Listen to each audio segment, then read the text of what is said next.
Howdy folks, Spencer here with the latest batch of news for STO on both PC and console. As always, chapters to each topic are listed below. First up, as was announced last month, we now have an old Muds Bundle sale live on all platforms through August 28th at noon Pacific. This means for the next few days, all existing Muds Bundles are back in the store and available at a 50% discount. This is the first time that we have seen this sale since Black Friday in late November of 2024. These sales used to occur every 2 to 3 months, but with the transition over to DECA, they have become much more rare. So if you're wanting to grab any of these bundles, this is the time to act. I would hope that we see this sale again later this year at Black Friday or during the winter sales, but nothing is guaranteed. If you're looking for recommendations, I will have an updated best of video out soon, but in the meantime, my tier list from late last year covers everything relevant. None of the bundles released since that video would be in the S or A tiers. And for those of you needing to pick up Zen for any of these bundles, if you're one of the lucky few able to buy Zen via Epic due to playing through Epic or having linked your ARC account over when it was possible to do so years ago, a reminder that while no Zen sale is active right now, you can still get instant 20% Epic rewards on your Zen purchases up through the end of the month, which you can then use right away to buy more Zen. And if you are one of those lucky few that are able to buy Zen through the Epic Game Store, I'd greatly appreciate it if you could use my creator code CasualSAB at checkout. The funds from that greatly help me out. And remember, you will need to start your game up via Epic afterwards and load into a character for the Zen to appear on your account. And for me, I'm going to use this opportunity to pick up a bundle that honestly I should have just picked up when it first came out, and that is Disco Inferno, which has the Discovery Constitution and Discovery D7 Merc Worker Flight Deck Carrier. So I'm going to grab that, and let's open that box up here. So I'm going to select the Flight Deck Carrier ship pack, of course. That's got 2 ships in it, the Disco D7 and the Disco Connie. I'm going to grab the Jovian and I'm going to grab the Bowel. So just going to go for all 3 ships there.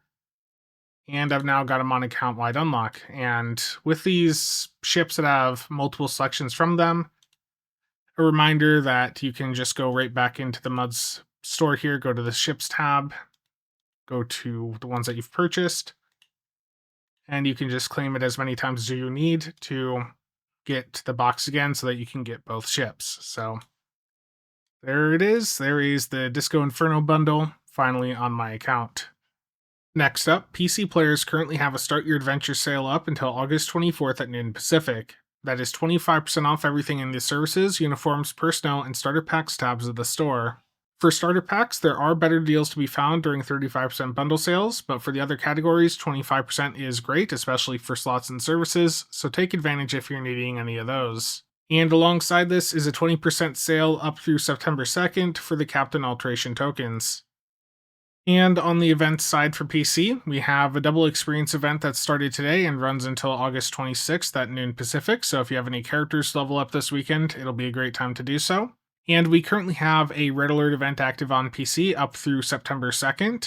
If you start this by tomorrow, you'll still have time to get your 10 days progression in to get the full set of rewards, which includes an ultimate tech upgrade, a specialization point, and a Tier 6X experimental ship upgrade token.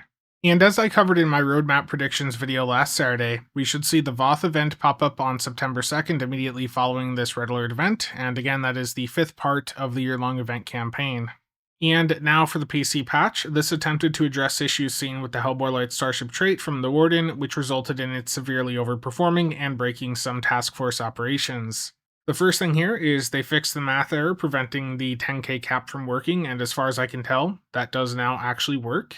They then added a short cooldown between applications of the Hellbore debuff to your primary target of 2 seconds, and foes who cause a plasma explosion from this trait due to losing all of their shields cannot cause another explosion from this trait for 10 seconds. Now, from the testing myself and others have done, this has drastically reduced the performance of Hellbore, but there do still seem to be some issues largely related to the drain being able to trigger so often. Marcus from the STO League team shared a parse where there were 12 triggers that went off on the Queen in a hive run in 0.1 to 0.2 seconds, and the parse at the right shows that on an area of effect build like Bowel Antiproton with Fire at Will, this trait can still result in stupidly high numbers that represent the majority of the user's damage output.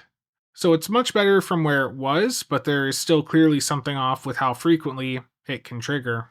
Now, at this time, I still advise that you don't go out of your way to buy the Warden or Timeless Legacy bundle explicitly for this trait. And as for those of you frustrated at folks like myself for wanting this trait dealt with, we're talking about a trait so powerful, it was casually killing the cube in Wolf 359 and preventing the queue from progressing.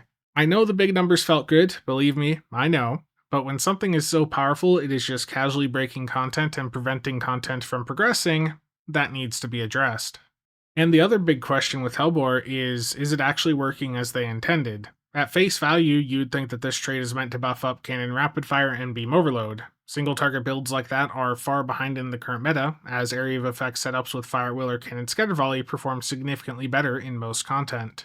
But the issue is that those fire wheel or cannon scatter volley setups often have dummy firing modes on them to trigger a variety of traits or other abilities. For example, on my cannon scatter volley setup that you can see at the bottom, I have a dummy beam overload on to trigger the World Razor's Cultural Conquest trait and the competitive reputation engines. And with Hellbore, while I have beam overload up, my cannons gain the ability to apply Hellbore with cannon scatter volley.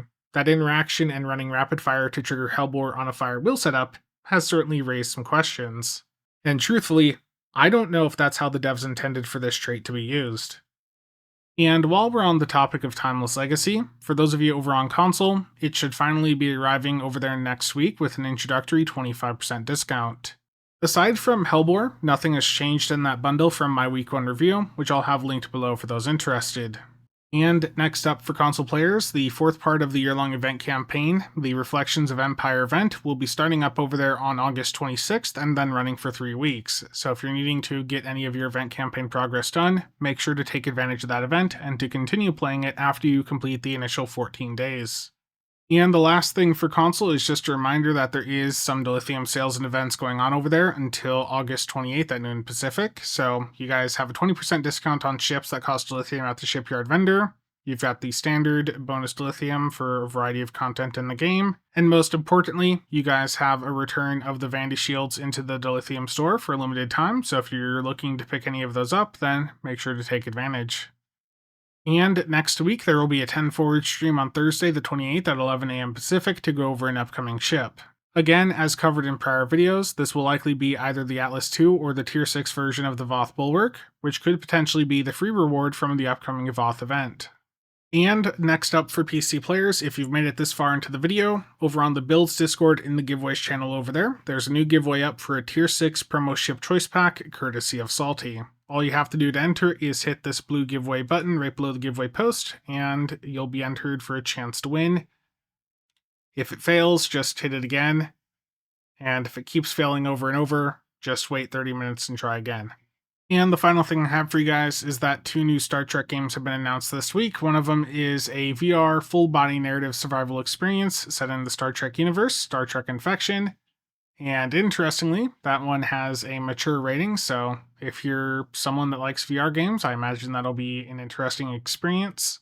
And the other game is Star Trek Voyager Across the Unknown, and I believe I read that this one's going to be going to PC and console. This is a story-driven survival strategy game in which the fate of the iconic starship is in your hands. Take the helm, manage the ship and resources, and make difficult decisions. Will you be able to bring home the ship and its crew? So it's an interesting idea there. Based on some of the pictures, it's not going to be handling anything like STO. It's a completely different game design. But some of the pictures that they have here look a bit more like what you'd see from like some mobile games. And it also reminded me of the art style from Fallout Shelter. So it'll certainly be a different experience, but I look forward to trying it out whenever it drops. But that is all I have for you guys today, so as always, thank you to all channel members and viewers for the continued support. See you guys around.